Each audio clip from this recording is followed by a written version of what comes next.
Hello out there in the YouTubeverse.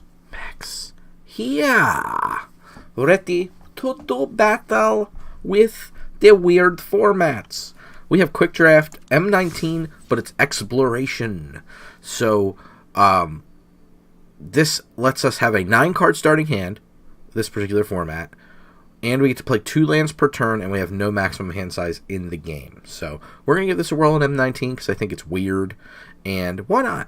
You know, we're in time of recording, may not be close to time of release, but we're still waiting on, we're in the middle of September, so we're waiting on Guilds of Ravnica to come out and blow up the world with awesomeness, hopefully.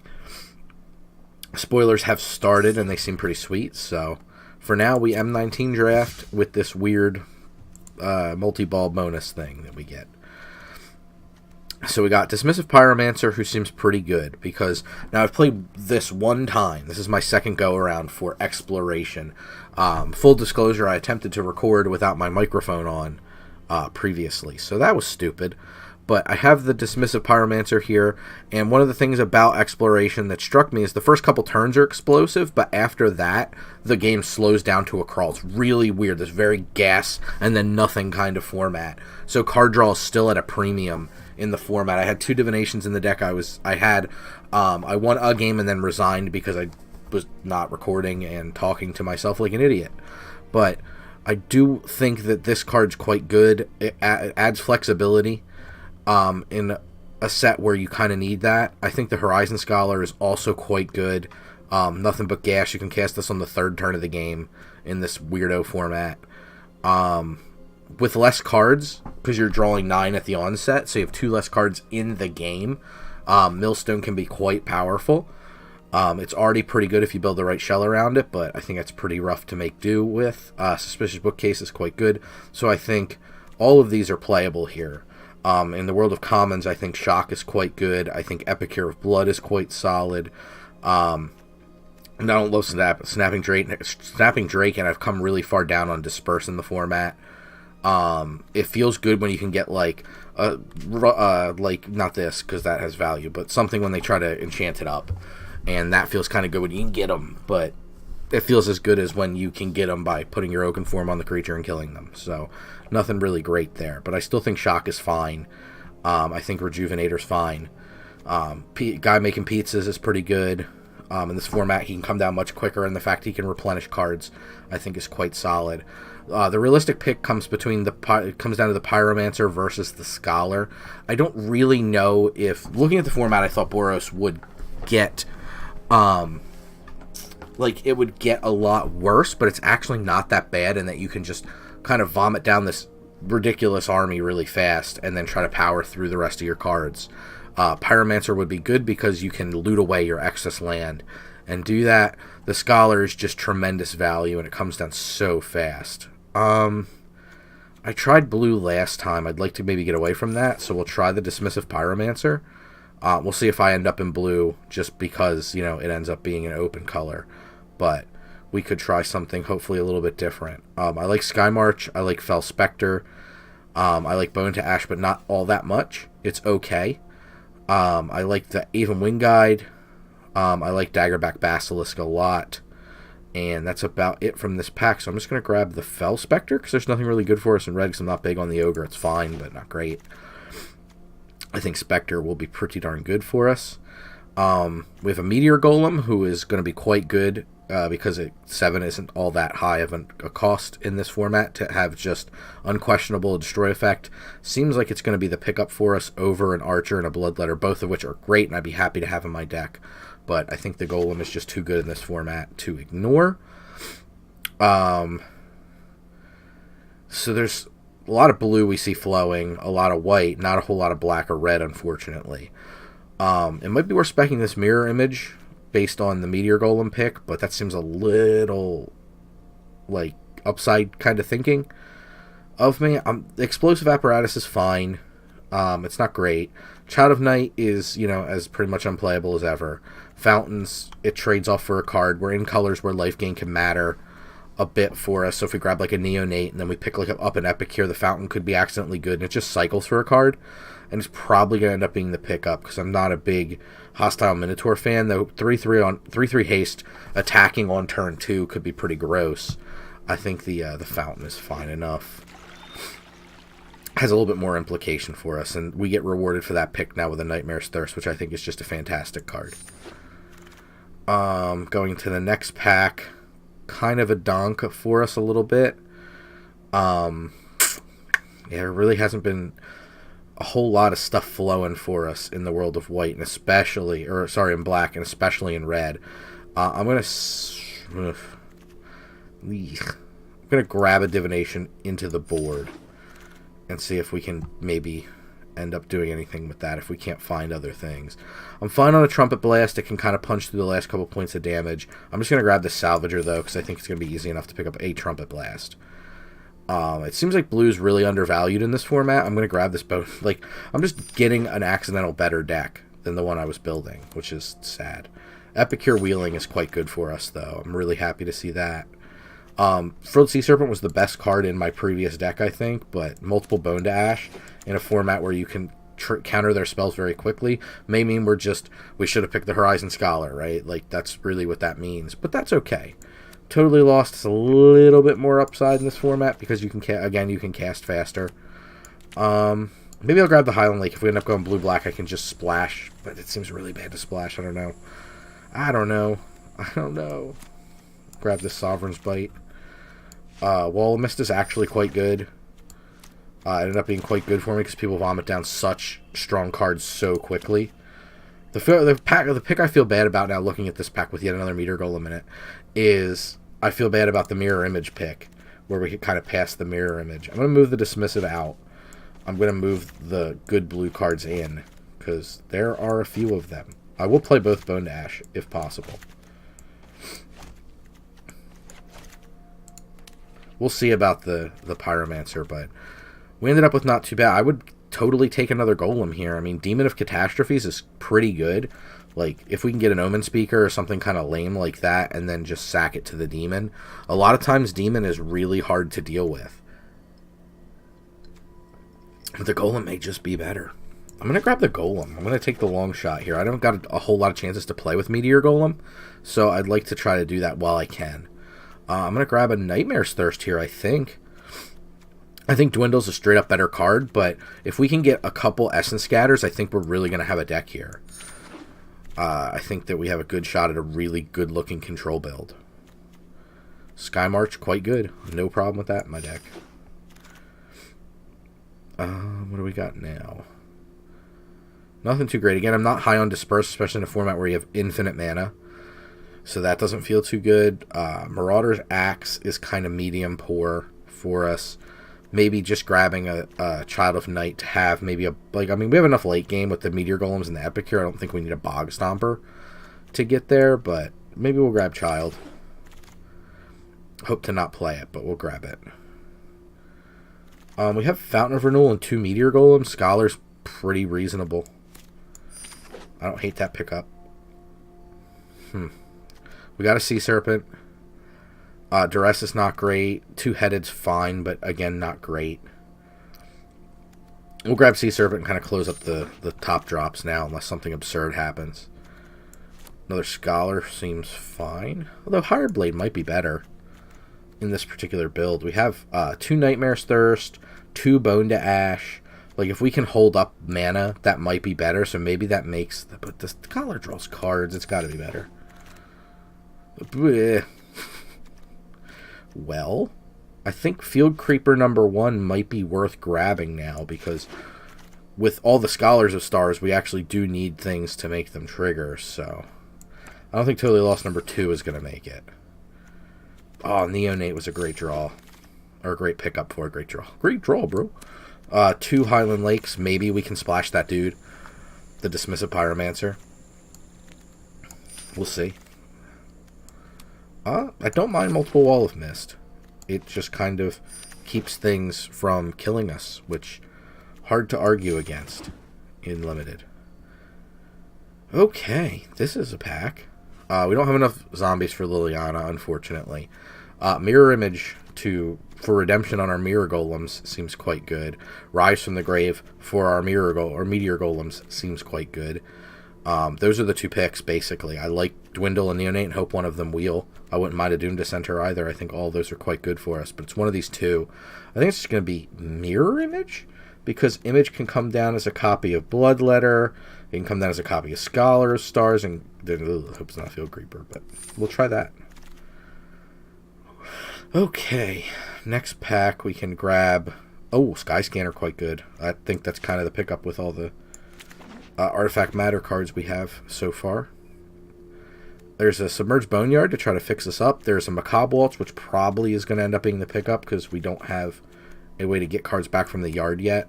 So we're going to go that route because it's just too good to ignore.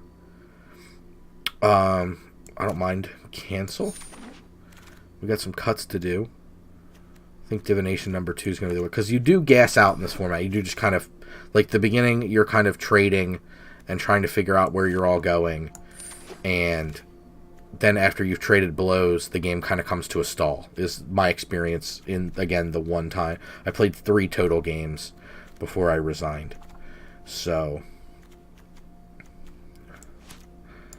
card draw is important. That's why the 2 divinations don't hurt. I just wish we had saw an Essence Scatter. Is really my kind of... My only real regret here is that we didn't get to see an Essence Scatter.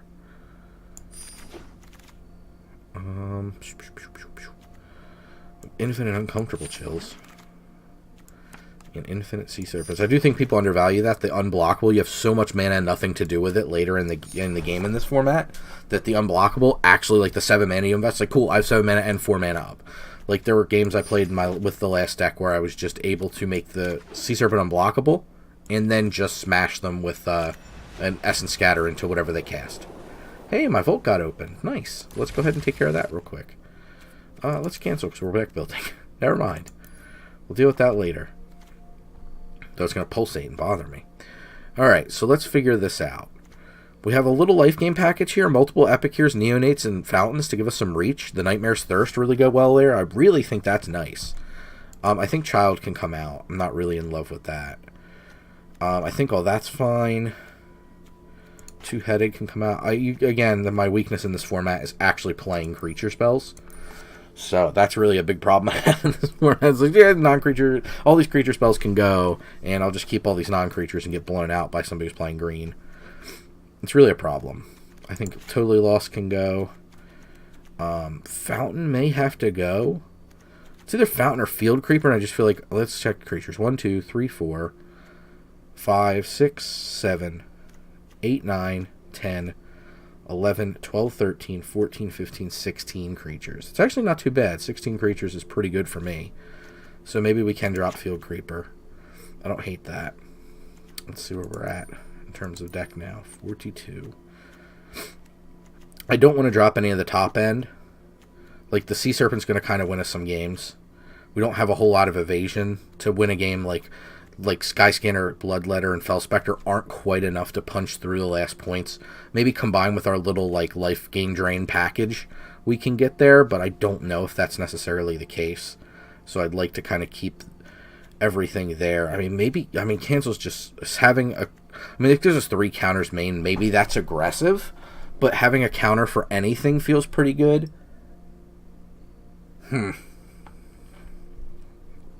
I think Cancel's got to go. I just can't see it being the right thing to keep in over some of this stuff. Maybe no Fountain because of the artifact kind of It's an artifact and it gains life, so it matters for both the sub-themes we drafted. So it just feels too synergistic. Normally it's a pretty low impact card, but even later we can cash it in for a card, so it's not the worst thing in the world. Oh, it's just tough. It's tough to figure out what we're going to get rid of. I mean, I think it kind of has to be that, but that puts us down to Sky Scanner and 2 Meteor Golems as our artifacts. 3 artifacts, not really a whole heck of a lot. I mean, I don't think it's a Neonate per se, and I don't think it's... Wall of Mist really impressed me in the last run because a lot of people just kind of vomit creatures, and if you can stop the onslaught, you can kind of win the game. Oh, boy. Maybe it is just a Wall of Mist. Jeez. 1, 2, 3, if we drop 1. 4, 5, 6, 7, 8, 9, 10, 11, 12, 13, 14, 15 creatures at that point. I think so. I don't love it, but I think we need this Fountain of Renewal. I know that sounds really stupid with 2 divinations, but the double scholars become a lot worse if we don't have that fountain. Oh, I forgot to look at mana. Okay, we did not get a submerged boneyard. So, that's where we're at there. What neonates and... yeah, I think maybe we go down to 9-8. Because I do want to be able to draw my black sources, because neonates and thirsts and no, Cobalt not so much, but these 4 cards want to come down early, where the only thing I really want super early out of blue is to be able to play like Wall of Mist. Like, really, I'm leaning on black way more than blue. So while there are more blue pips, I think black is a little bit more important to have, so I'd like to go a little bit closer to even in that regard. So let's take care of this vault real quick.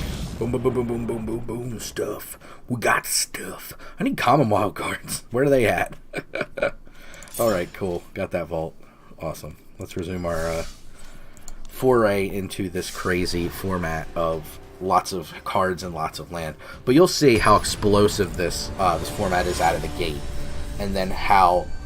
I'm hoping you get to see it. Hopefully I don't get run over right out of the gate by our opponent. But my experience playing the last one was... you kind of just...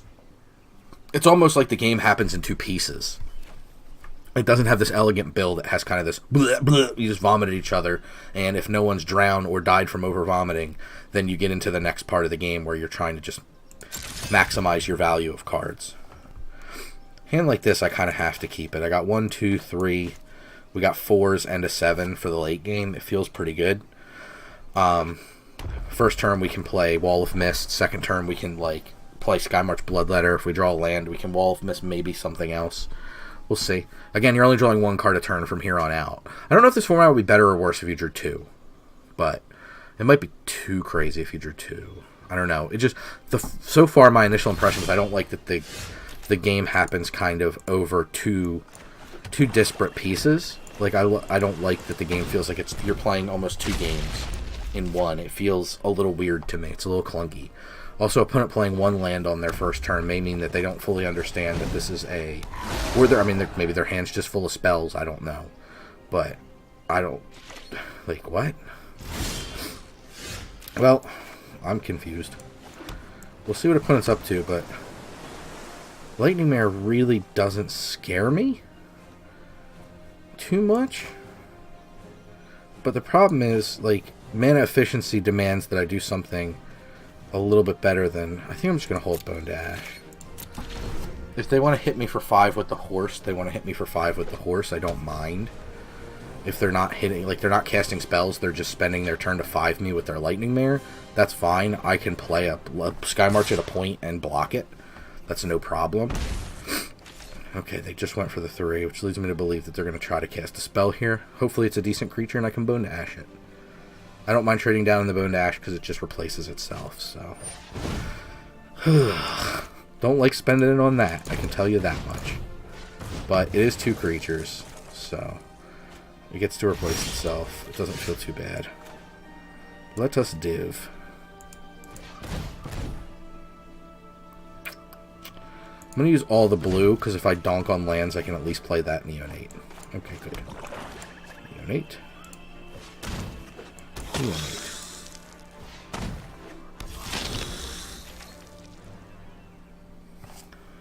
Alright. We'll see what they have to say about my very dirtily Neonate plan. Hopefully I can kind of take over the game here with the Epicure, Skymarch, things like that. They're gonna Mighty Leap so they can get him for 5. It leads me to believe they have a hand of questionable cards if they're willing to take a turn off to get him 5 damage. That seems a little strange to me. I'm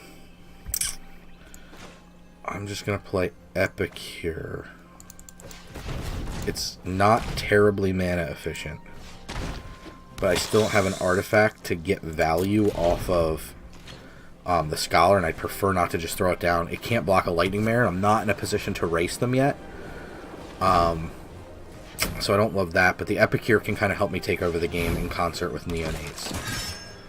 So they'll be able to attack here, and Probably going to trade off a Neonate here. Nope. They're all for mass damage very quickly. Okay. No problem. That kind of ends here with the Skymarch Bloodletter.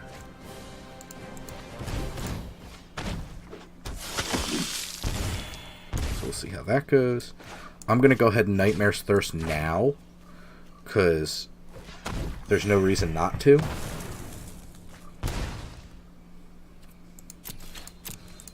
And now we can activate our Neonate and continue draining them out with the Epicure of Blood. So I think we've managed to shore things up.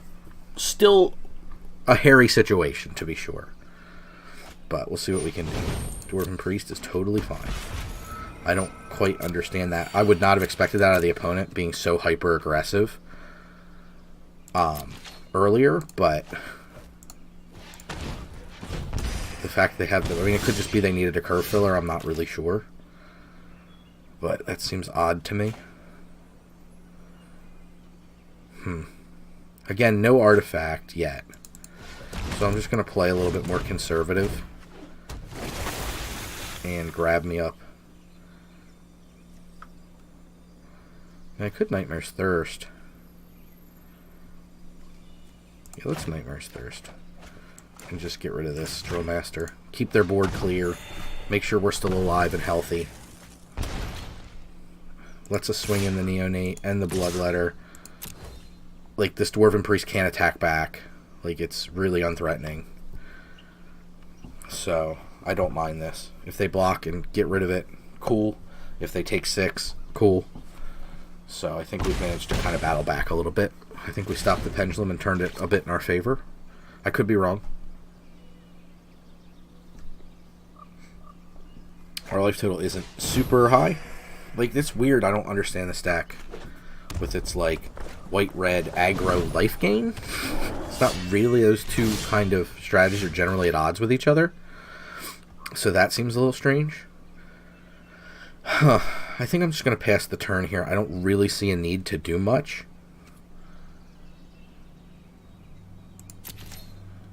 I'll attack with the Skymarch Bloodletter, of course, because it has evasion.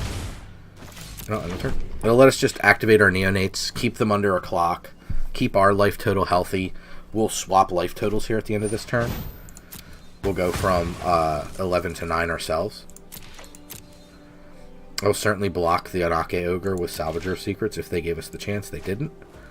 But I would 100% block.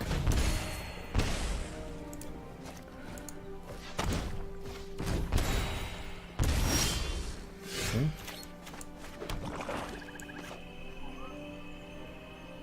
Let's go ahead and Meteor Golem.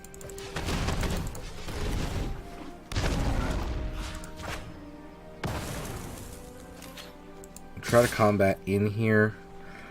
Do I want to do that? Into open mana feels a little bad because they can just take me out with a Sure Strike, and we saw multiple Mighty Leaps out of them. I really don't want to trade removal spell for the Epicure, which is a win condition, so I won't go that far. Feels bad they kind of had to play that naked. Spark Tongue. I'm Fel Spectre, and I approve this message.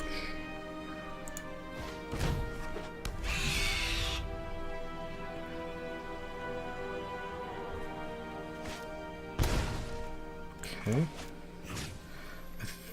I just don't want to necessarily trade a card when I can just life gain drain.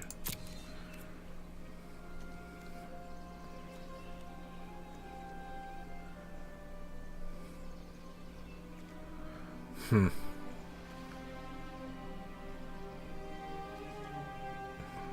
don't think I can attack here, unfortunately. If I had my other Nightmare's Thirst, I would, but not right now. Fire Elemental.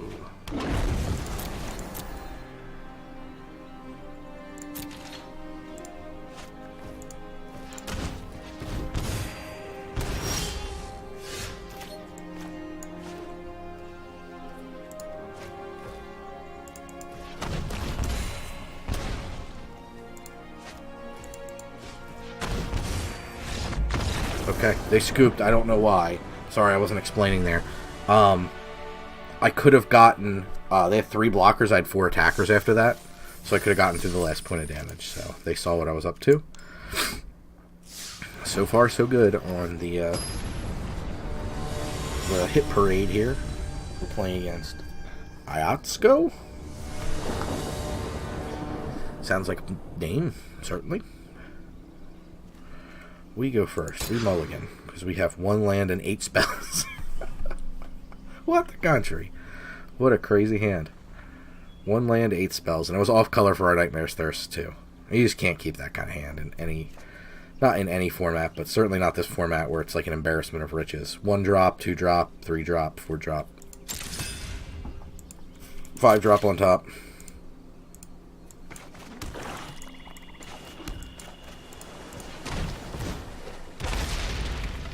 Okay. Next turn we can play 2 lands and neonate Bloodletter. So that's what I mean. Like, sometimes you just vomit your hand at each other, and it's kind of just a battle of who can get, you know, vomited at fast. Don't play Duress. Please don't play Duress in your limited decks out there. And I know I've been preaching this for a while in our videos. It's good on the board. It is not good in the main. It's just not. It's just not a thing you should be doing in your limited decks. It's just not worth the spot. Like, that card was literally spend 1 mana, waste a card, do nothing. Like, that's awful. It's awful. Like, you just can't risk it. Like, there's not enough, especially in M19, there's just not enough good non-creature spells. They're 1-for-1 removal spells. There's just so few cards that you care about that are non-creatures. Like, Chaos Wand and, like, Cleansing Nova. Like, there's just so few. Like, it just doesn't matter. It just doesn't matter. Okay. They got the Pridemate train going here. Block with 05? Like, I don't understand that attack. But sure.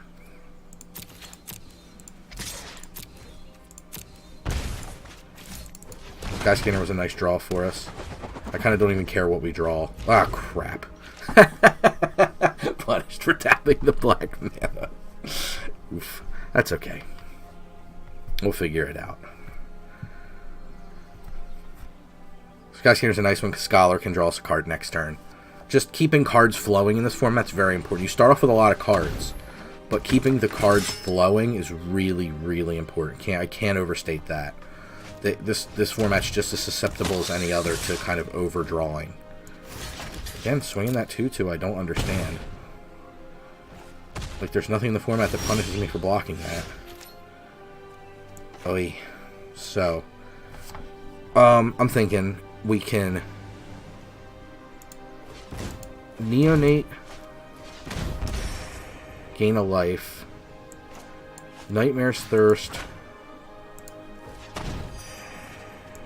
because I just have to deal with this. I don't like trading 2-for-1 against it, but getting that off the board makes my life 110% easier to live. That Ajani's Pridemate's just so poised to take over the game that I don't like it. If you think that I should have played that a little differently, please leave it in the comments. But they could have neonated and made it a 4/4, and the Scholar could not have blocked it unless it like gang blocked it with a Skyscanner, and then any trick blows us out. Where there they have 1 mana untapped and nothing to really stop us from killing it, even if they had a Nightmare's Thirst. So I don't really see it. They're not swinging that neonate. Putting a little hasty with their combat. Okay. We'll continue to block the 2/2. They accidentally tap their neonate. Maybe that doesn't matter. I don't know. I don't have any ground creatures that can attack them, so I guess it doesn't matter. See what I mean? Like, there's just so many things that blow us out. So...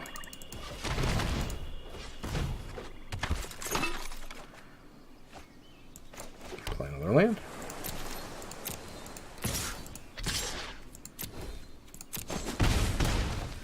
Not a bad deal. I don't mind trading off Scholar here if we get a chance to. That's fine. He did his job. See what opponent's got anyway to... Okay, my top waltz. For a single Ajani's Pridemate. They have to discard something. I don't know what they're up to here. They discarded the Ajani's Pridemate. Okay.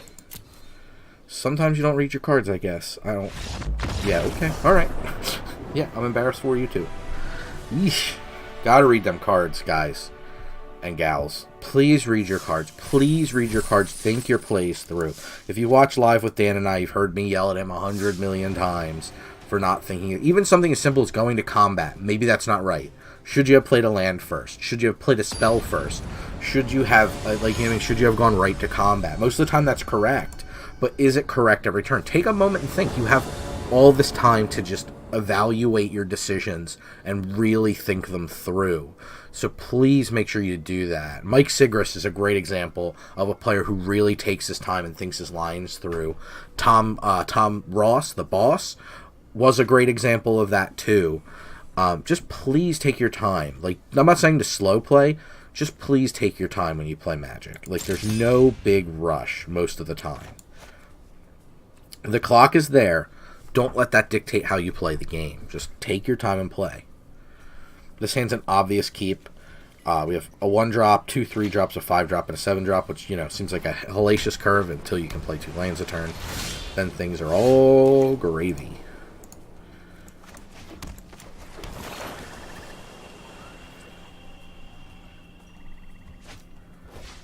Got an Anticipate end of turn. Totally fine. Gwentar TV. Maybe that's a website. I don't know. Gwentar. Sounds like a guitar or Gwentar. Maybe they're a female. Gwentar. Maybe they have their own YouTube channel where they play guitar. And their name is Gwen. So they're Gwentar TV. Who knows? You can try looking them up on YouTube after you watch all of our videos. And again, thanks for sticking in there with me through this wacky format draft. We'll see what Gwentar TV establishes. A little bit of a Skyscanner action. I'm considering similar. Oh yeah, totally resolves. I'm not going to Nightmare's Thirst or Skyscanner.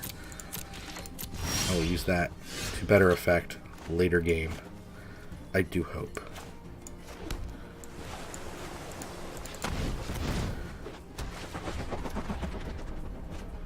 Okay.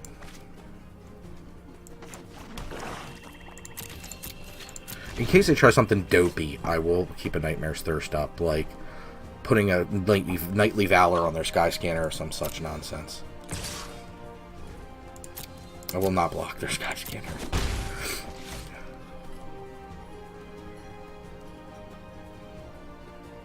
Also, Scholar of Stars. If they tapped out for Scholar of Stars, I would absolutely block their Skyscanner to stop them from drawing a card.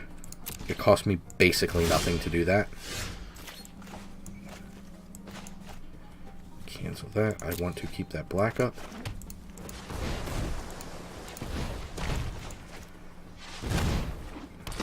I mean, there's no guarantee I draw a swamp here, so.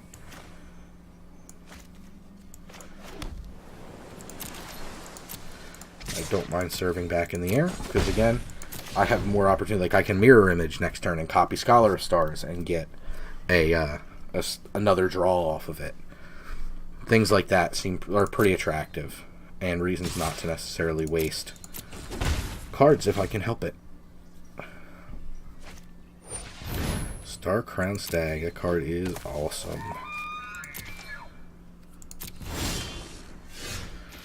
I think we're going to Divination. Play the blue for it. Okay.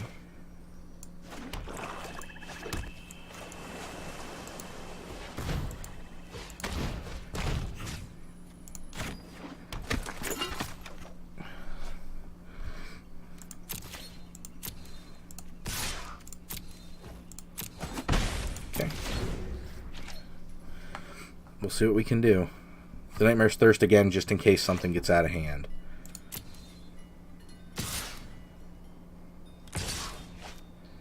Interesting, they're going for the Star Crown.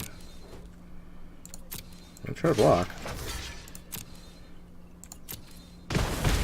Okay, willing to just trade off a mirror or a Scholar of Stars for a Star Crown Stag.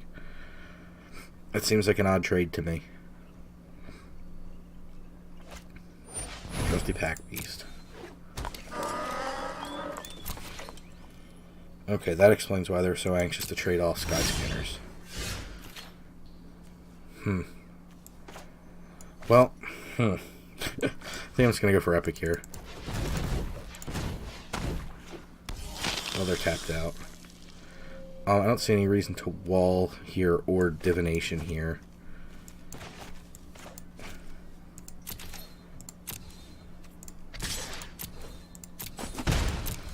Again, I'll keep trading back and forth for sure. I mean, we have a life gain sub theme in our decks, so no problem with that. Opponent's definitely stuck for mana. Man, I wish I had a removal or a counter spell there. Would love to counter that.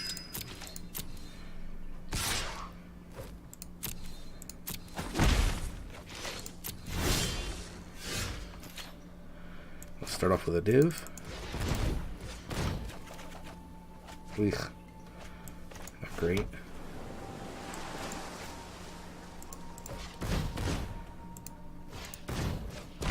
We'll draw more cards. I have no problem there.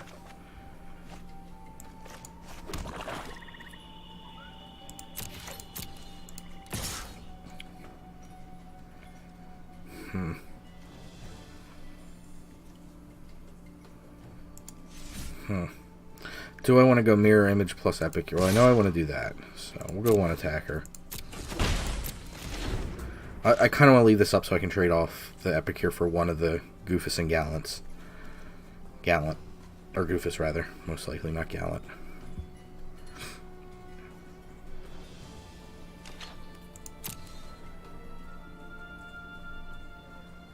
I mean, I will note again that the opponent has not really done much.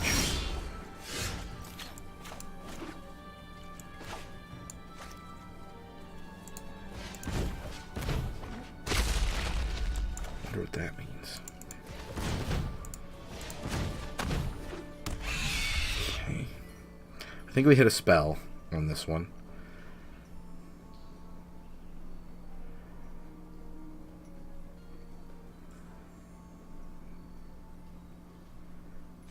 Yep, got a Frilled Sea Serpent.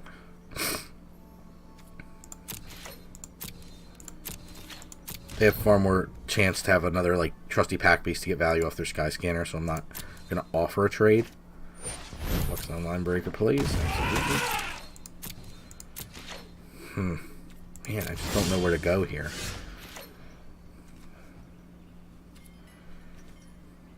We have 11 mana.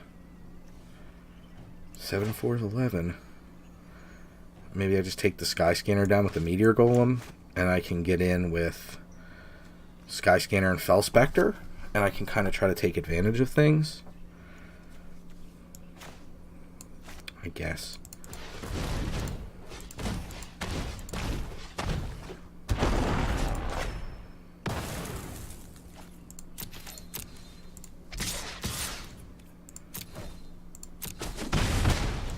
I just don't want to give them too much time to draw out of this mana screw.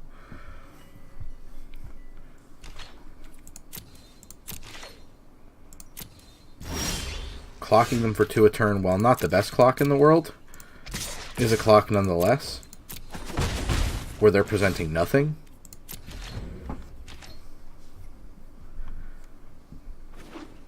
Okay. I mean, it feels pretty bad trying to cast something into my 12 open mana.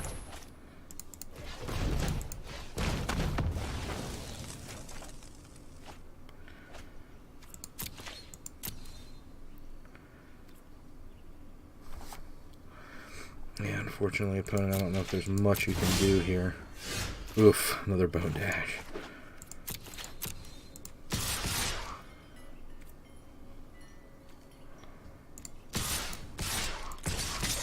Let's go ahead and press the advantage here. Okay. Opponent scoops them up. Because we can, if they, like, we can get most of their stuff out of the way and lose just the Nightmare's Thirst at that point. And we start getting them with Epic here triggers, like, that becomes game over. Had they not scooped there, they would have been 100% blown out. Okay, onward and upward. Deck feels okay. Feels like we did a pretty good job, despite the fact we abandoned our Pack 1 Pick 1 and missed out on our Horizon Scholar. It doesn't look like too bad, and a second mirror image, but I think we kind of made up for it. We have a decent little deck here.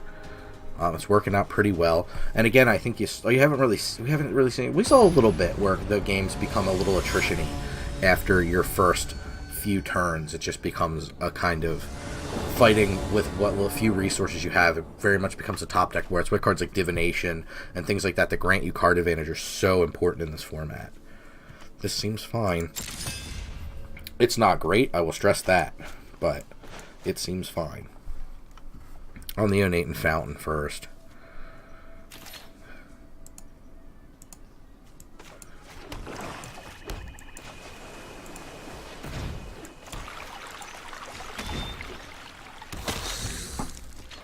We'll see what we can put together. Opponent's probably just like, oh my god, look at all this stupid life gain stuff. I don't blame them. I definitely built a slow, dirtly deck. Duress. They get my Nightmare's Thirst. So they trade a 1 mana card for a 1 mana card. I mean, don't play this card. Don't play this card. It does basically nothing. And I get to get it back. And they just don't play it. Don't play that card.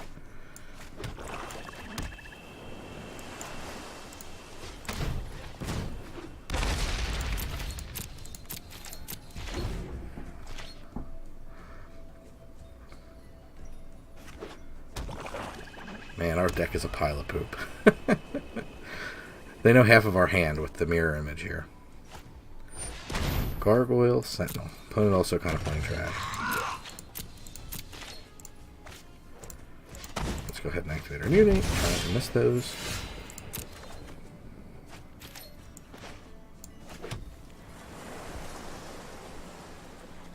I don't know if it's necessarily worth salvaging back the Nightmare's Thirst yet, when I can just pop the fountain and activate our neonate. Seems fine. That seems like a fine way to spend our mana. Then I'll make a more informed decision. Again, I kind of want to hold because we're still in the part of the game where we're playing with our initial hands, which is a pretty significant thing. The Sentinel actually good in this format because the 3 is so negligible. So much more so than normal. Eee.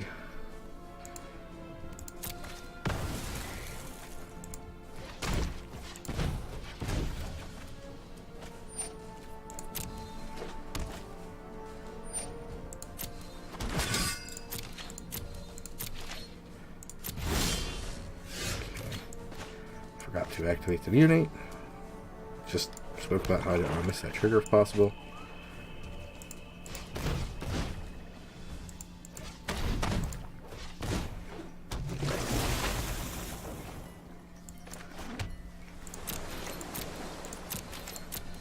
We'll see what we can do. They have to sink a lot of their mana into the Gargoyle, but getting the Vigilance on it is really quite good.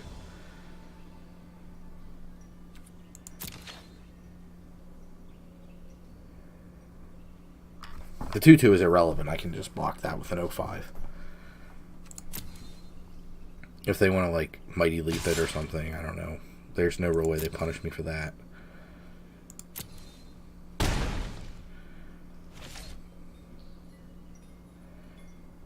Okay.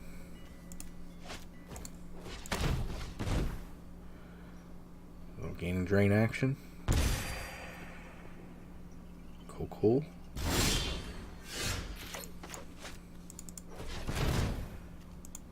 I think this punishes me the least, tapping this way.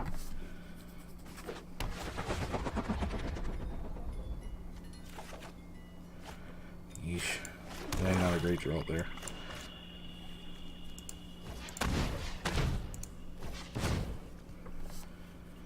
I'm going to copy the Sky Scanner. Sadly. It's the same cost. It's not like a big deal. But, ugh.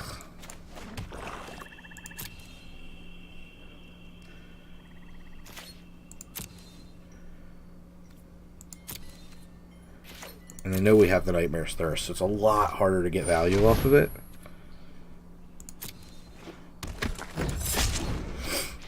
I don't know, it's going to be tough. It's going to be tough to win from this spot. This Gargoyle Sentinel is going to be a heck of a card to overcome.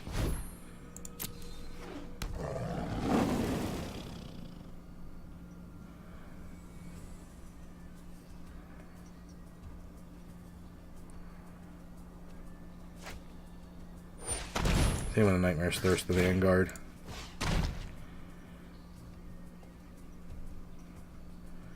Because that's going to keep them in the game longer. The only way I can really hope to get around this is to try to race it. I just can't have them in the game longer.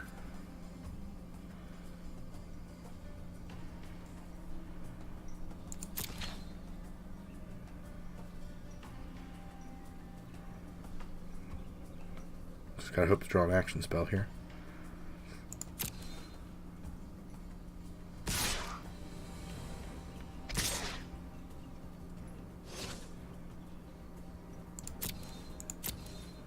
I don't mind them hit me for 5 here.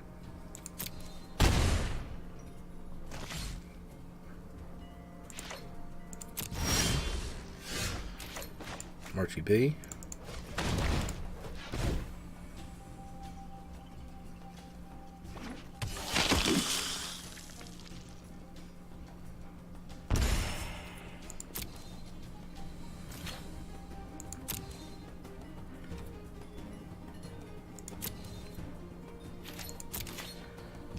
Okay, see what we can do.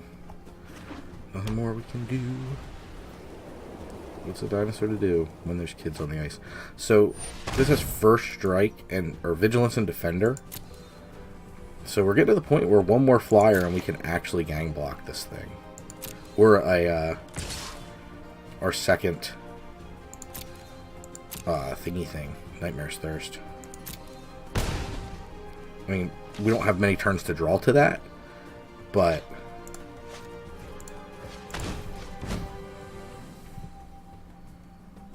it gives us a little bit.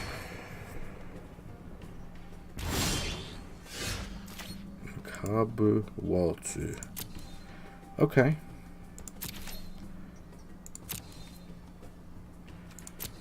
That means we can chump block with the real Sky Scanner. No, we can chump block with the mirror image. That lets us Macabre Waltz the mirror image if I draw a donk and copy the Sky March, and that gives us 5 power and toughness to block the Gargoyle Sentinel.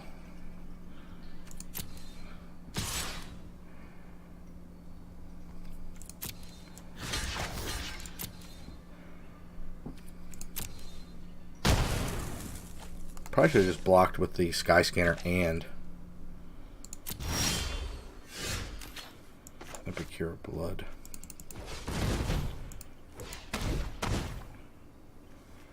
Don't really not want to play that.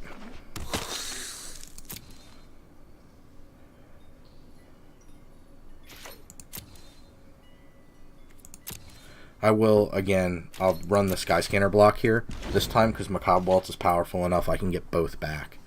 And try to run the copy Sky March, play a Sky Scanner, draw a card, copy Sky March, put 5 power into the air so I can triple block. And get past this Gargoyle Sentinel. It's a very precarious plan. An opponent is just amassing cards like crazy in their hand, which totally leads me to believe they have a way to deal with it.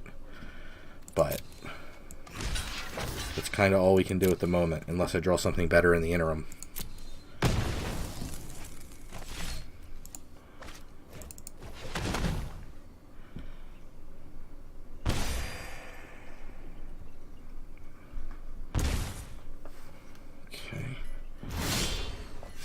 Perfect.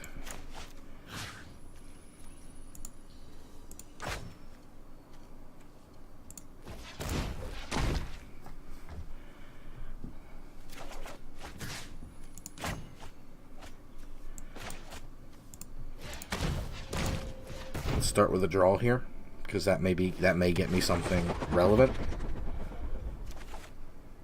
Or not.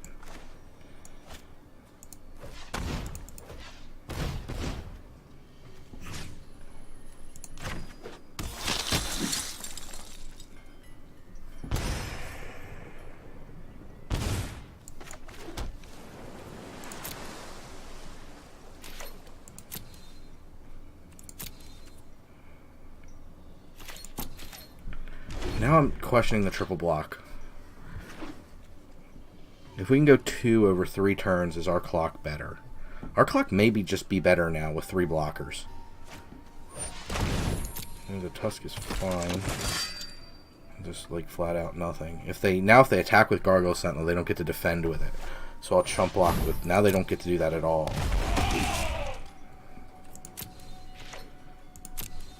Yeah, I think they kind of screwed the pooch here.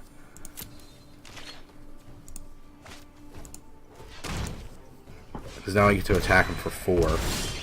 Unquestioned. God, do I just go for 5 here? 5, 2, I think the odd number does increase the cost. So.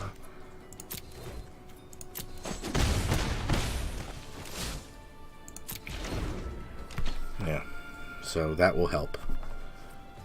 And they should be at 3 because I effed up on 2 neonate, possibly even 3, 8 neonate activations there. So they should either be dead in 2 activations or 3. Now they have to produce multiple flying blockers. So we managed to stabilize, and it looks like we may win. It could still be a cleansing Nova, but if that's the case, they are 1, 2, 3, 4, 5 plus the 6 for 1, 2, 3, 4, 5, 6, 7. So 6 for 7, 8 with the swamp. So they're up. Well, yeah, 6 for 8. So they're still up over. They're still up 2 cards, which is a fine trade in their direction. So we'll hope that it's not that. But if it is, it is, and we're still going to be up 16 to not that. I don't know what opponent's thinking, but we'll be able to drain them for 2 here. They might just flunge here. The old I've given up on life flunge. We'll see. I mean, I will block. I will arrange my blockers. Don't doubt that. Swing everything but the Gargoyle Sentinel. We'll block Tuskguard here. And we'll block Linebreaker there. We'll take 5. I don't want to put the Epicure at risk or the Neonate at risk. On the back of like an Inspired Charge or something. Let's see.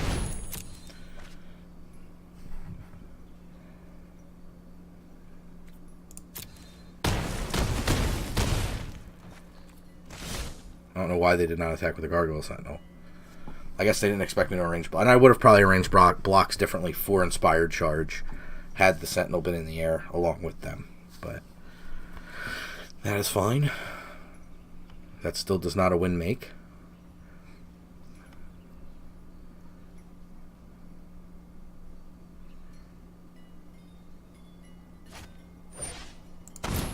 Post-combat, the old post-combat Rogue's Gloves. The opponent in the... I just wanted to show you what was in my hand mode.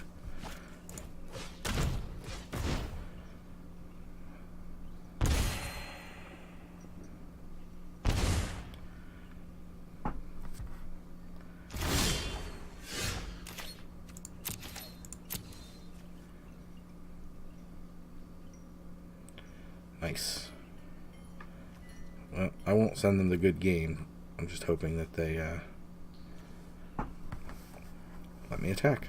I'll attack with likely 2 creatures. I don't want to overcommit, but I also don't want to get blown out by 1 spell. Like Mighty Leap, right? Like, that keeps them in the game if I just attack with 1 Skymarch. So, I want to attack with both so 1 card doesn't get them out of it. But I also don't want to overcommit in case they have some way. I mean, white doesn't have a fog. There's no Holy Day in the M19. So, Shield Bearer. Okay, we're rolling. We're rolling.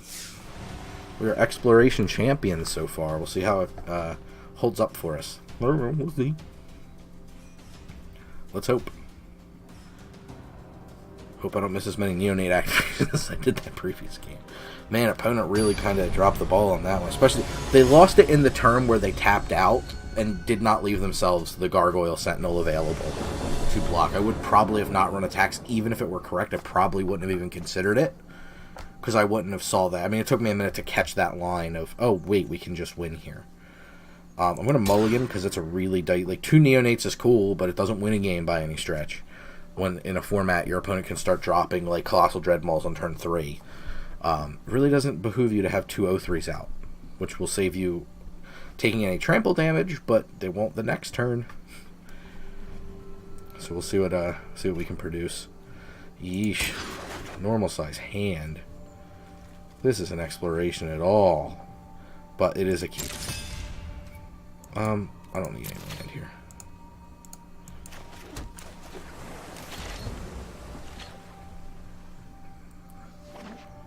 Okay. Blue-green. I was wondering if this deck would be good, so I'm anxious to see if they got some good stuff. Start unmulliganing ourselves. Might have been better to play the Bloodletter there and just start a clock up. Especially against green-blue, the odds they have something to stop me are pretty low. So perhaps that was a bit of a misplay on my part.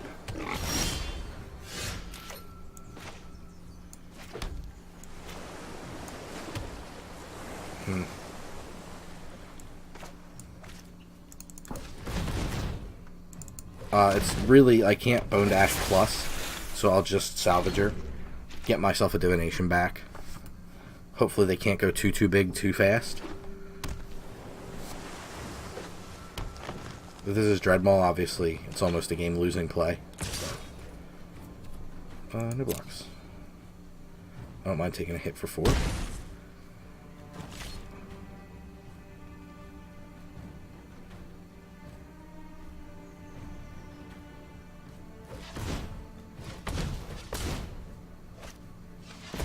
Divination themselves, quite nice.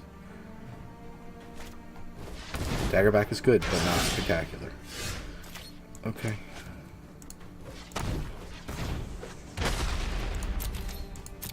That lets us stabilize the board and hold up Bone Dash, so I'm pretty happy with that exchange.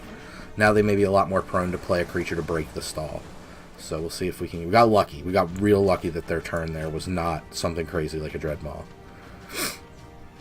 We'll see what they do, but man, I cannot overstate how lucky we got on that one. We got so lucky. Yeah, Frilled Sea Serpent has got to go. That card is really good in this format. It's a card that went up quite a few slots in pick order in this format because it can just start pumping all its... You can pump your mana into it, and it's no big deal. What in the world are you doing? Yeah, I have really clean blocks here. You cannot attack me here. There's no card. There's no unsummon here. There's nothing that stops me from just completely punishing you.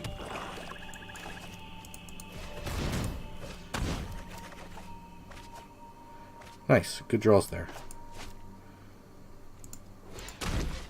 I'll play the slightly more mana inefficient Skymarch Bloodletter. Because I don't want to play the Scholar before the Meteor Golem if I can help it. Castle Dreadmaul. And enough, unfortunately, up to Essence Scatter here, which is pretty bad. If we get blown out here, we're in trouble, but we have to try to run it. Okay, we got there.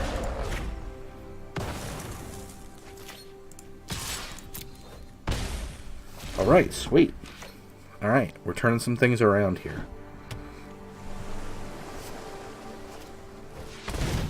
Loving it.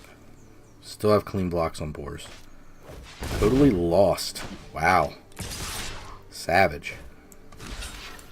Magic the Savaging. Okay.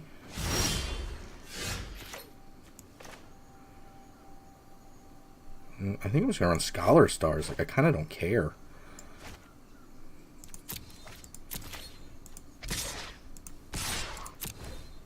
I also don't care about trading off this Meteor Golem. I don't think they're going to block it. Like, it's pretty good. I know it's easy to say as they weren't blocking it, but those are the thoughts running through my head. Yeah, I don't really think I need to go here. Yeah, yeah. Nothing on the board beats me. So I just don't want to go ham and try to do something outrageous. Like if they put an Oaken Form on a Bristling Boar or whatever, then I can kind of get them with the Mirror Image copying the Meteor Golem. But I just don't see a need to go nuts. So we'll see what they have. Targeting the Wolf Mist with something different. Another totally lost. Amazing.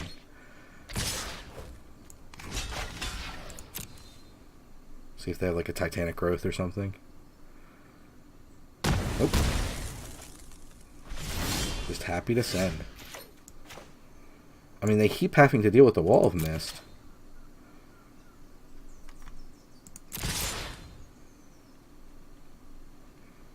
See what they have here. Disperse. That feels bad.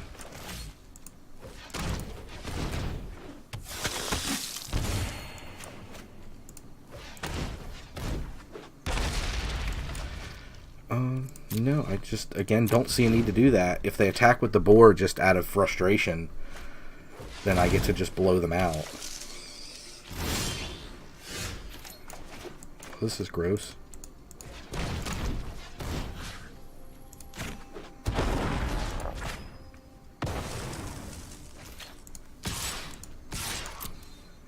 Still don't care if you block with a board.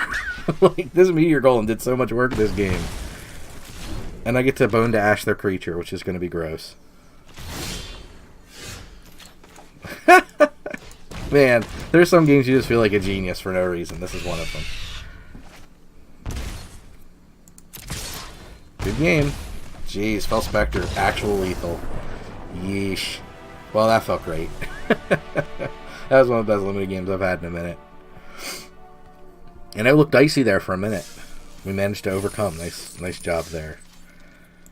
Keep the train rolling on this exploration draft. So, interesting. I always feel like it's when you get to live streaming a bunch, you always want to reiterate what you're doing in the middle because it's common because new viewers may have come in. But I was almost going to do that. I was like, it's a YouTube video. Like, they would have read the title and they probably wouldn't have just skipped to the middle of the video. But perhaps, if you're just skipped to the middle of the video, thanks for watching. Appreciate it. If you're still watching, thanks for watching. What do you think of this format? I don't know. I'm not convinced. We'll see. I think this deck's sweet, but we got a few really expensive payoffs like double Meteor Golem and like, you know, stuff like that really I think is good in this kind of format. It seems like the control deck got a lot better while the aggro... I haven't seen the dedicated aggro deck, right? Like, I haven't seen the Boros, the true Boros here. This hand's kind of medium, but I'm going to keep because of the Sky Scanner predominantly. If this Macabre were a Wall of Mist, I'd say this hand was awesome, but I just don't see it as a mulligan, if you know what I mean. We'll see what we can do. It's amazing how ridiculous a 9-card hand feels. It's just crazy. It just feels amazing. It's like, well, look at all the cards. I have infinite cards. How can I lose this game?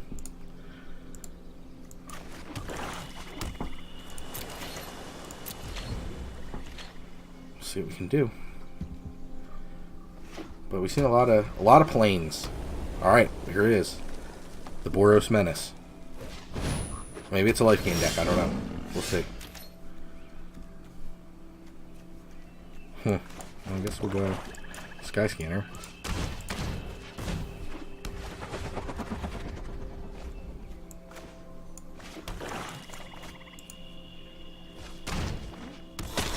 Okay. Nice use of mana there, for sure. That's the kind of thing you want to be doing if you can. Using up all your mana efficiently. Making your drops. Feels pretty good. We'll see what this opponent can do with their Johnny's Pride Mate. They're going to drink some milk. Gain some life. Pump up their Pride Mate volume. That's fine with me. We have a Meteor Golem on tap to do some real damage. So we'll see what we can do. Just, you know, Pyromancer is fine. That's not going to be able to punch through. The Pride Mate's going to do the heavy lifting, but it's going to get undone pretty hard by the Meteor Golem, so we just got to hope to not die before we can draw some more mana.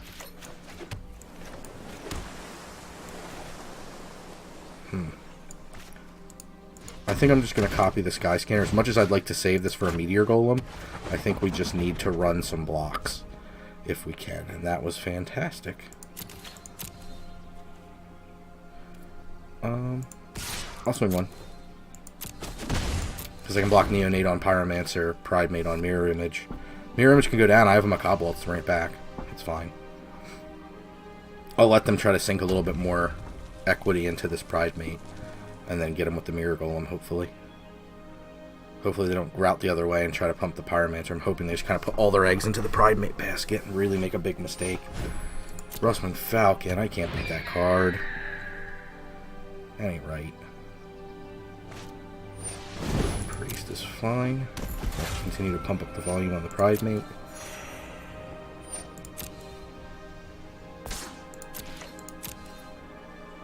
Now I kind of just want to take it.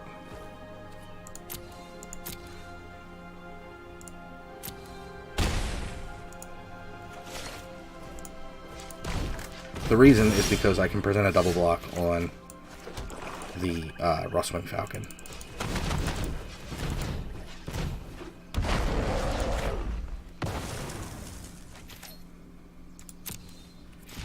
Now we kind of have them in a stalled position because they don't have good attacks against us. And we have multiple artifacts to draw a card. Shame it's not for each artifact. I draw 3. But still good. Still going to replace itself. Macabre Waltz a little later, plus Salvager to be able to kind of loop some things if we need to. Feels okay. We're doing okay.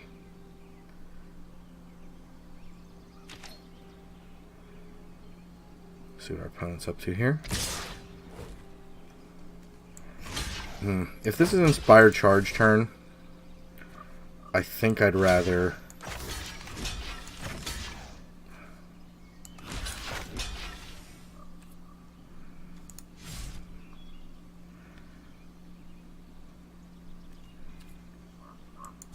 I think we'll go like that.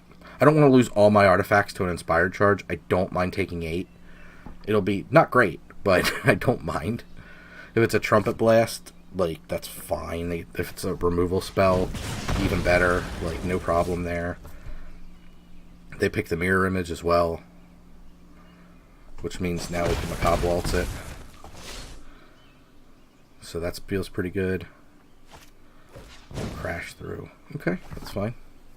I would have probably done that before damage, but okay, they have a lot of crash throughs. That's certainly something. I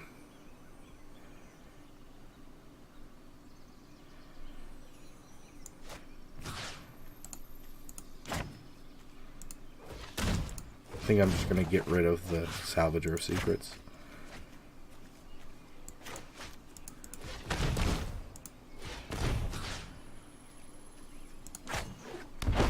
Pull up the Rustwing Falcon, get that the heck out of here.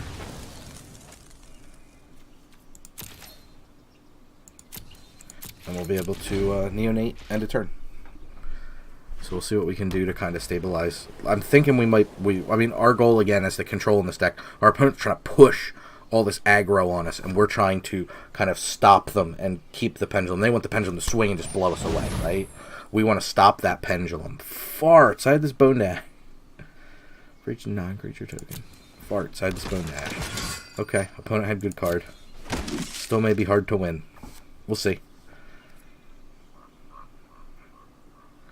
We're not out of, like, we're not anywhere close to losing yet. But that was definitely one. Had I gotten to Bone Dash, I would have felt a lot better. But taking out that Falcon was just too good. Div. Let's play Scholar. Let's not play Scholar. Let's play Scanner. Leave us up a Bone to Ash, potentially. Because the next turn we can div as well. But adding to the board here with tokens, even just a Sky Scanner trades a token. I mean, you know, it's not ridiculous, but we're at 9 life. Being able to fight back here is pretty good. Like, if they were to play another Dwarven Priest or something, being able to just counter that, pretty good. Goofus and Gallant. Anything that adds multiple creatures. Now I have multiple Bone to Ash.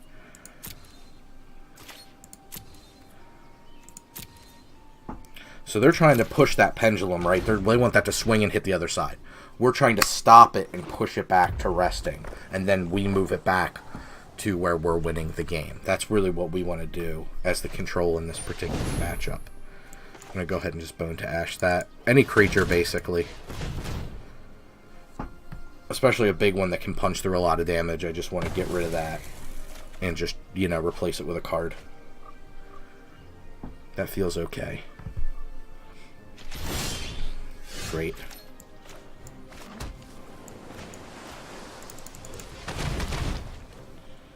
Do I want to go there? Probably not yet. We've already got the pendulum mostly stopped. I think we just kind of want to keep things rolling. The ground is stable right now. The ground is stable. And the Scholar is going to be enough that I can start swinging with the Sky Scanner and start to chip away at their life total. Not that that is a tremendous chip, but it's a chip. So, alright, Frilled was a great draw. But I do want to just keep up this Bone to Ash because I won't use it on anything, but having it there just is a good security blanket. Like, if they rip out an Angel of the Dawn, would be like game losing on the spot kind of card. So I have to save that. And if I don't Bone to Ash, then I just need activate Neonate. It's no big deal. The one thing I don't necessarily want to do is tap out for Meteor Golem, kill the Lena, and then have to deal with an Angel of the Dawn or something. That's the kind of the real bads.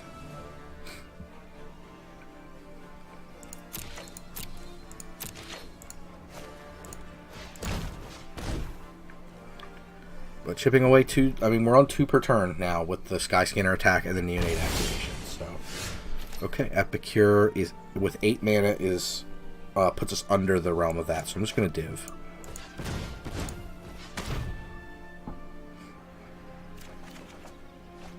Okay, Nightmare's Thirst, great card.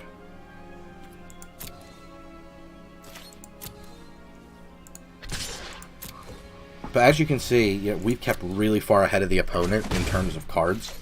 And for that reason, we're able to deal with something like Lena, which is otherwise a pretty bomby rare. I don't know what opponent's got, but...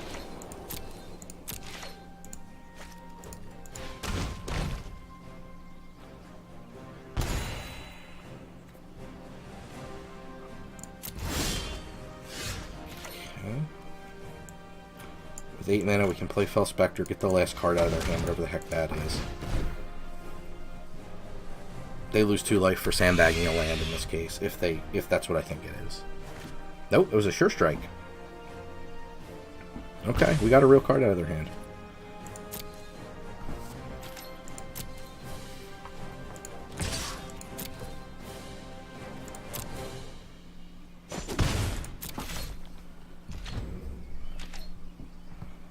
That's a real card. Now I see why they were posturing. Okay, I'm just going to Bone Dash that. Yeah, I think so. At this point, I'm kind of not as concerned. Just getting life gain off the board.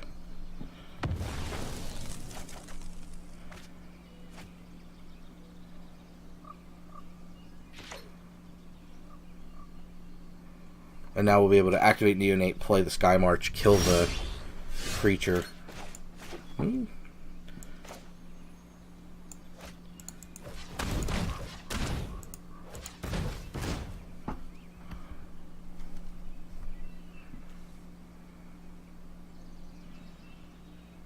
Well, we're kind of off that for the second.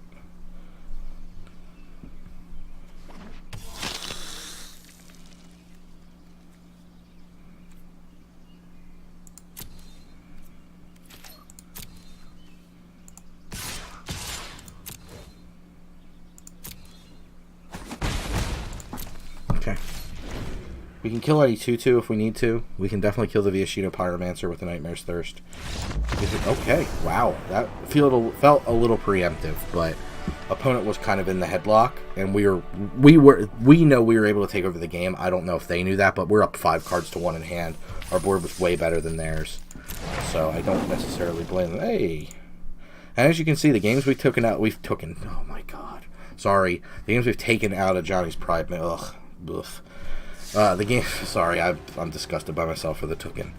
The games we've taken out the Pridemate, even though we've kind of had to go around the bend to do so, has been worth it every single time. That card can really just take over a game.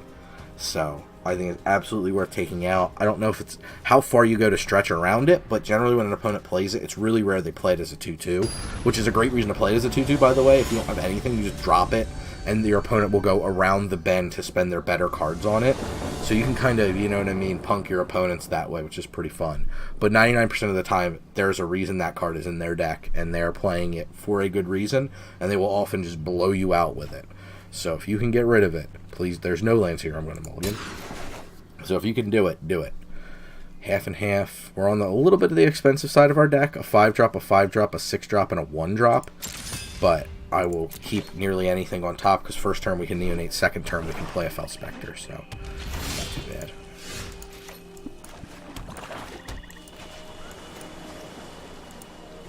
Alright, got the hella back, I like it.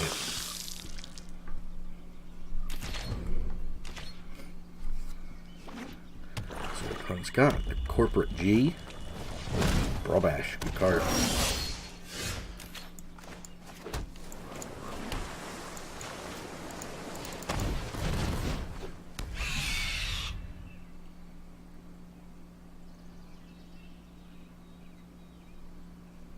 See if we get a spell or a land. Put it on the like Steel Sack deck. It's pretty cool. Got a spell. Good stuff. Got a Nake Ogre. Not a great spell, but we got a spell. That feels pretty good. Any land plays here. I mean, we're kind of desperate. Okay, probably going to pump up their Brawl Bash. Oh, for sure pumping up their Brawl Bash.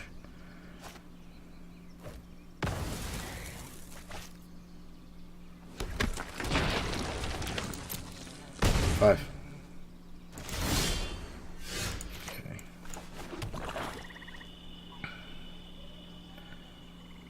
I think here we're just going to play an Epic Hero Blood.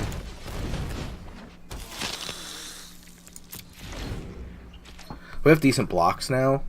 We'll see what they do. Obviously, like, can Active Treason and just blow us the heck out.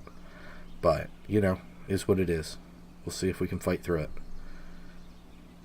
Opponent tapping mana pre-combat does not make me too happy. Well, they're not tapping it yet, but they were hovering over it. I mean, like, the problem is we're in such a precarious situation. Abnormal endurance. There's the Active Treason. See? Like, it's just brutal.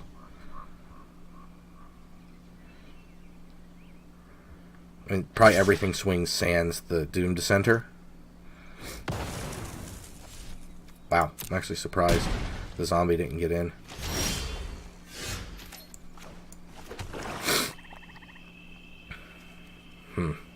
What can we do here?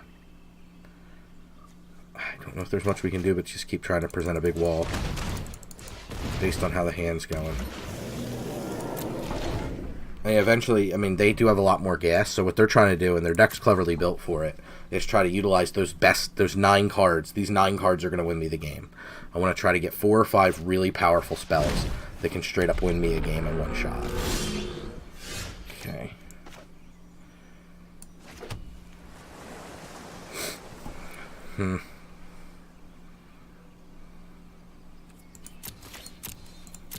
Sadly, nothing we can do, and I really don't want to play the Salvager, so I play this Nightmare's Thirst if I can help it. The problem is they're going to get us real close to dead off this Inferno Hellion attack.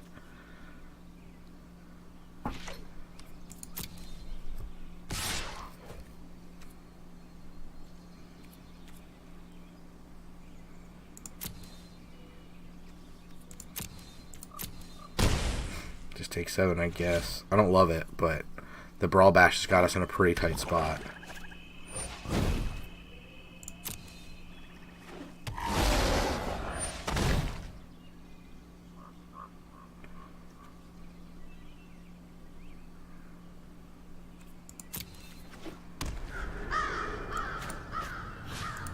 Right, let's go ahead and Nightmare's Thirst this out of there.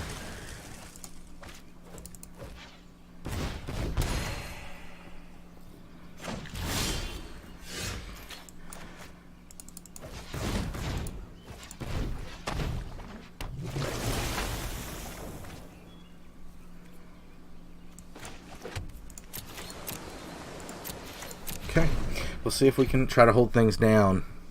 It's going to be tough. It's going to be real tough. Opponent's still way ahead. The Nightmare's Thirst is definitely going to give him some pause, but I still don't think we're in a position we can start hitting with Fel Spectre. Be able to gain a little bit more life. Neonate's definitely going to punch the clock in this game. Doing big work. Frilled Sea Serpent. Looks like they're hovering. Frilled Sea Serpent can close this game out pretty quick.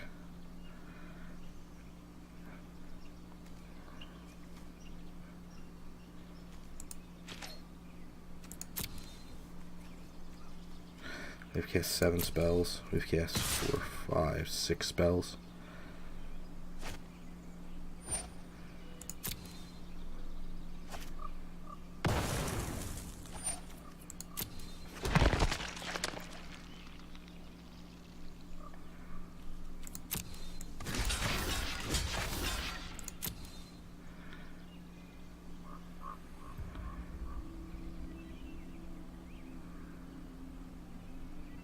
All I can do is kind of call their bluff, unfortunately.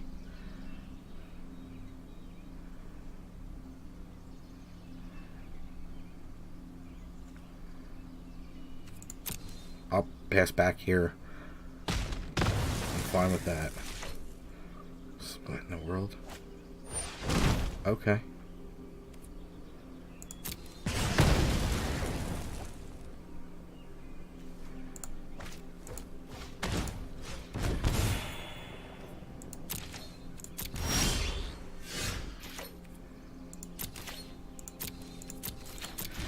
Gotta hide behind this Neonate for a little while, but that's okay.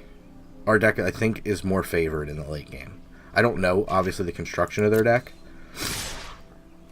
But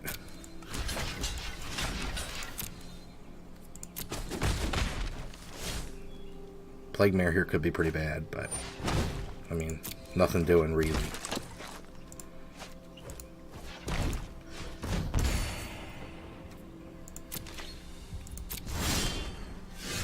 Skyscanner, real solid draw here.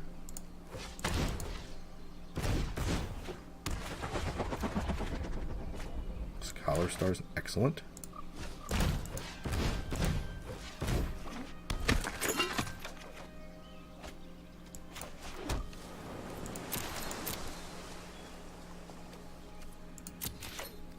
Still can't quite get there.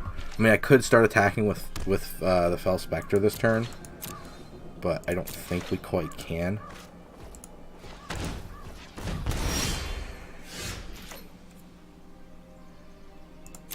Now I can because I'll have the Neonate.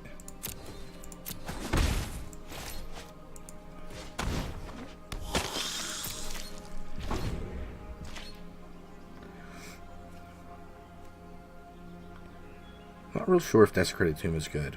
Like, how many Macabre Waltz enduring abnormal endurances do you have for that card to be good? So far it's a 3-mana do nothing. And as you heard my Duress rant earlier, not a big fan of do nothings.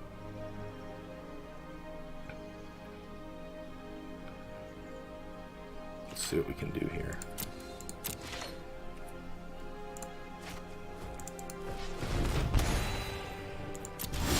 I mean, definitely closing things out.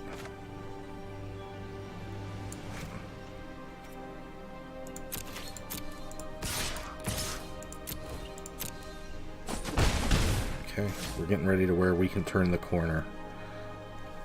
6. I think I just have to go for this. I'm just going to go for the Desecrated Tomb, because I just can't afford that, bringing them back into the game with a bunch of bat tokens.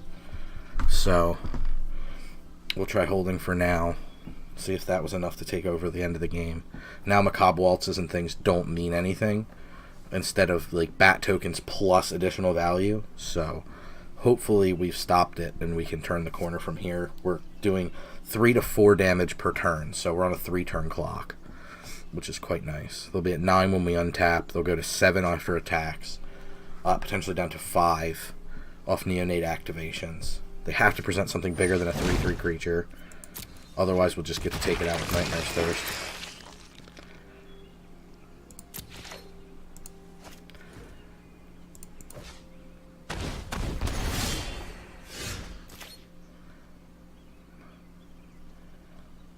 I'm going to mirror image the Fel Spectre.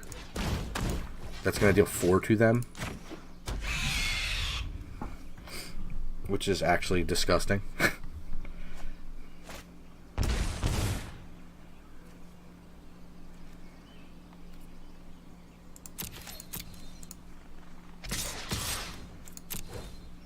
We turn that into a very quick clock. We even have to reuse the Nightmare's Thirst. Pretty gross. Nice. Good stuff, good stuff. Good stuff, good stuff, good stuff. Oh, oh, oh. I think that's a 7-0, people. Boom! 7-0. What it is. 950 gems, 2 packs. Beautiful. Let's go ahead and open those packs. We did a good job. Laughless. One more pack.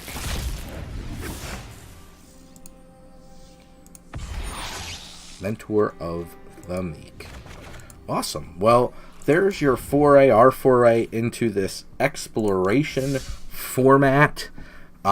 It's, again, it seems like a weird format that I'm not necessarily in love with, but it shakes up, you know, the set until the new Guilds of Ravnica drops early October. So if you want to see more from us in the meantime, we're definitely going to be drafting the heck I will, and I know Dan will too. We love limited around here, so we'll be drafting a butt ton of Guilds of Ravnica. We're gonna try to probably jam some. I'm gonna try to jam some standard. Early standard is my jam when we can brew and there's some diversity in the format. Once things get a little bit more locked up, I'm not quite as big of a fan. So we'll see how that goes, but I'm definitely stoked for the limited to come and the constructed to come, and you can follow us all the time. Supraliminal Films, you're already on the YouTube, so please hit that subscribe button and ring our bell there. It really, really means a lot because YouTube tracks all of those metrics. If you liked us, give us the thumbs up. If you disliked us, give us the thumbs down. You know, we got to get better at this, so if you're not happy with this, let us know why in the comments too. And if you like live streaming on the Twitch, we do the Twitch every single Sunday, usually between 7 and 8 o'clock Eastern as a start time. It's either myself or Dan. Sometimes Jared hops on and plays some other games, plays some Star Wars, we play Arena constantly. So if you want more good magics, check us out all over the place. And until next time, cast more spells and 2 lands per turn or something.